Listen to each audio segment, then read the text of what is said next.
So first poem is My Mother at 66 composed by poetess Kamala Das। यह poem एक ही poem है जो कि पंक्चुएशन से कामा दे करके इसको बनाया गया है। तो इस पोयम में कवियत्री ने अपनी माँ की वेदना को प्रकट करते हुए अपनी भी वेदना को प्रकट किया है कि पुत्री का वेदना किस प्रकार से होती है माँ से विलग होने पर। जब वह अपने घर से कोचिन को जाने लगती है कार में बैठ करके, तो उसके बगल में उसकी माँ है जो कि वृद्धावस्था को प्राप्त हो गई है, डोजिंग कर रही है, जमाई ले रही है, सो रही है, उसकी बॉडी एक पीली हो गई है। तो इस बॉडी को पोएटिस ने कॉर्प्स से तुलना किया है, डेड बॉडी से तुलना की है, जो कि सिमिली है। तो पहले अवस्था में कॉर्प्स से तुलना करके सिमिली को दिखाया है। फिर इस पोयम का जो दूसरा स्टेज है वो ऑक्सीमोरन यानी कंट्राडिक्टरी दिखाया गया है। क्या कंट्राडिक्टरी? उस माँ अंदर तो बैठी हुई है, सोई हुई है, डोजिंग में है और डेड बॉडी की तरह दिखाई पड़ रही है, वेदना में श्वास ले रही है।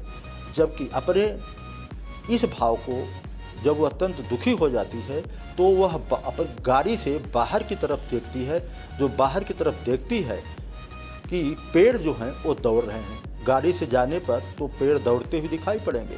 तो अपने मूड को फ्रेश करने के लिए अपने माँ के दुख से संतप्त होकर के वह बाहर की ओर अपना ध्यान लाती है, तो पेड़ दौड़ते हुए दिखाई पड़ते हैं, बच्चे भी उसको दौड़ते हुए दिखाई पड़ते हैं। तो यह देख रही है कि बाहर का जो सीन है वह कितना सक्रिय है और कितना खुशहाली से भरा हुआ है, लेकिन अंदर का जो सीन है कितना दुखियाली से भरा हुआ है। यहाँ पर यह ऑक्सीमोरन और कंट्राडिक्टरी सीन दिखाया गया है। फिर पोयम का जो तीसरा चरण है, तीसरे चरण में फिर वही पहला चरण वाली स्थिति आ गई। जब वह सिक्योरिटी गार्ड से चेक्ड हो जाती है तो थोड़ी गज की दूरी पर जाती है, तो वह अपनी माँ के ऊपर अपनी नज़र फिर लड़ाती है और देखती है कि उसकी माँ जो है वो लेट विंटर मून की तरह है। शरद ऋतु की बीती हुई रात्रि शरद ऋतु की चंद्रमा के समान है। यह चंद्रमा बिल्कुल पीला और कमज़ोर दिखाई पड़ता है, उसी प्रकार से वो माँ भी दिखाई पड़ रही है।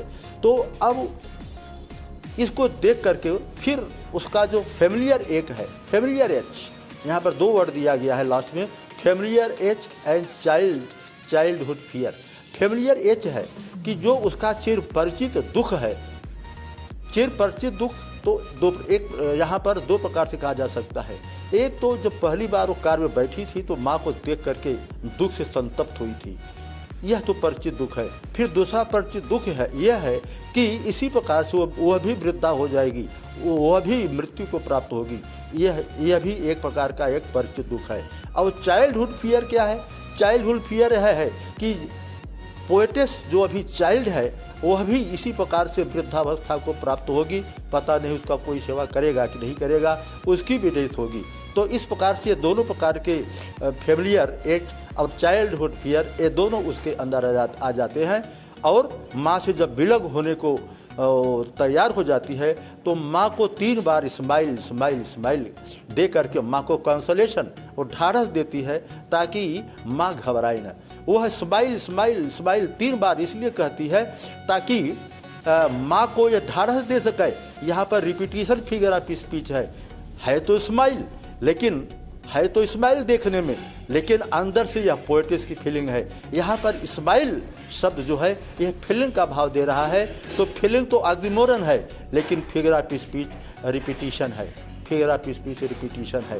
तो इस प्रकार से we find here that image of ageing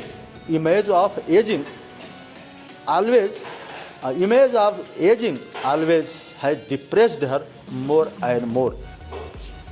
जिस प्रकार से हम दूसरी अवस्था में थोड़ा सा थर्ड लेवल की बात याद आती है, जिस प्रकार से थर्ड लेवल में यह कहा गया है, कैरेक्टर ने कहा है, this world is full of war, worry, depression and suppression, despair and sadness.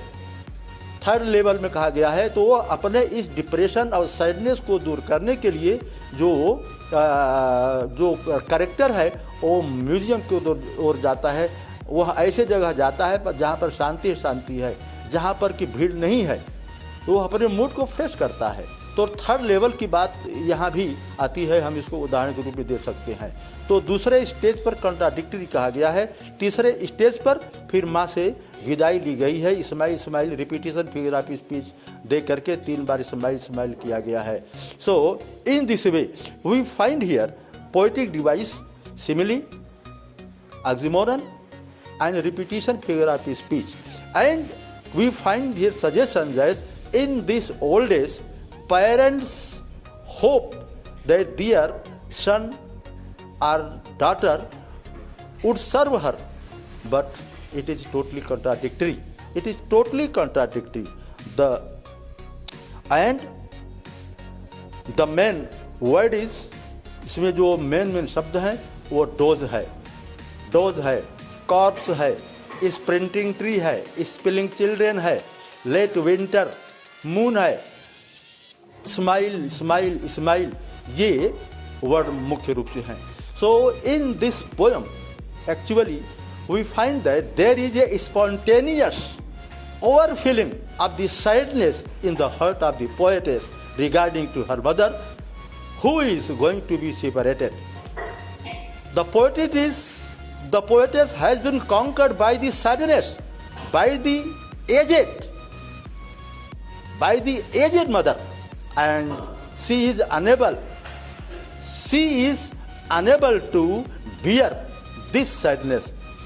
Therefore, she is giving her consolation to her mother, repeating word smile smile smile. तो इसमें जो सबसे ज़्यादा महत्वपूर्ण जो क्वेश्चन है वो यह है, वाई द पोएट है use here 3 times smile smile smile. दूसरा question, what is the contradictory thought given in the poem Mother at 66. And third question, what do you find the message from the poem Mother at 66? We find the lesson from this poem that old age requires looking after, requires to be saved by the daughter, by the son. So this is the main idea, this is the main theme, is that poetess Kamala Das has expressed her overwhelming sadness belonging to her mother. Thank you. In the last, we find that in the first poem there is a word pale. Pale means yellow, and corpse. Corpse means dead body that has been symbolized by the body of the mother. And in the second poem there is a sprinting tree, means भागते हुए पेड़, and spitting boys means दौड़ते हुए लड़के. इसमें alliteration है yes से, और कंट्राडिक्शन भी है, लड़के माता के कंडीशन से, लड़की की कंडीशन से, और दौड़ते हुए लड़के. Outside and inside there is contradiction, and inside means in car, outside means out of the car. There is contradiction, happiness and joyfulness.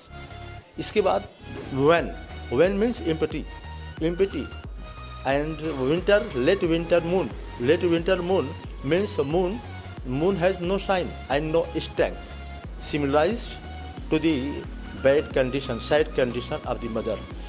Familiar, next word is familiar age, familiar purchase. Familiar age means poetess was totally familiar with the sadness of her mother, then she would die again and she would not meet her mother again. This was the familiar. Oldness is inevitable, death is inevitable. This was the familiar age. Death को जीता नहीं जा सकता. And childhood fear means the poetess in childhood, she had fear that her mother is so too old to speak again, and she would not meet her again. Next, and again next childhood fear was poetess also would die one day, just like her mother. Poetess also would be old, just like the mother. and in the last there smile help me change as the repetition figure of speech. There is a exchanging expression. First exchanging expression is that poetess is giving consolation to her mother in order to be happy and joyful when poetess is in separation. So, and second exchanging expression is poetess is taking the sadness feeling of her mother. Although there is smiling, but poetess is not smiling. Neither poetess is giving smiling. Only it is only to show. But here smiling gives a sad feeling in the depth of the heart of the poet. अंत में मैं इस summary को 3 भागों में बांटा हूँ और इसको अगर सुना जाएगा तो प्रत्येक प्रकार के क्वेश्चन को आसानी से कर लिया जाएगा. My dear, thank you. We will meet again in the next poem. Thank you.